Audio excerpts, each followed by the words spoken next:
সুপ্রিয় দর্শক, এখন আমি আছি বর্তমান কবিতা চত্বরের মধ্যে। এই কবিতা চত্বরটি আগে কি নাম ছিল এবং নামকরণ কেন করা হয়েছে তা নিয়ে আজকের এই ভিডিও থাকতে।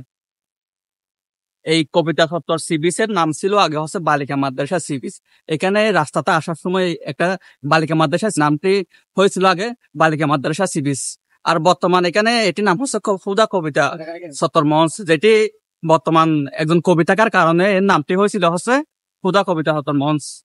এই কবিতা চত্বর সি বিচের মধ্যে তেমন পর্যটক কোনো ধরনের আসা যাওয়া করে না, যার কারণে এই পর্যটকটি আসা যাওয়া করানো হচ্ছে। এখানে এই সমুদ্র সৈকতটি এমন ভাবে আছে যার কারণে এখানে কেউ মানে এটা বলতে গেলে একটি অচেনা জায়গা হয়ে গেছে, কারণ এটা এক পাশে পড়ে যাওয়ার কারণে এই সমুদ্র সৈকতটি তেমন ভাবে কেউ কোন ধরনের চিনে না, যার কারণে এই সমুদ্র সৈকতটি এখনো অবহেলা হয়ে পড়ে আছে। এখানে পর্যটক যেখান থেকে আসে তারা তেমন এখানে কেউ চিনে না, আবার কেউ হয়তো এখানে অনেকে ফ্যামিলি নিয়ে আসে বনভোজন করার জন্য এখানে।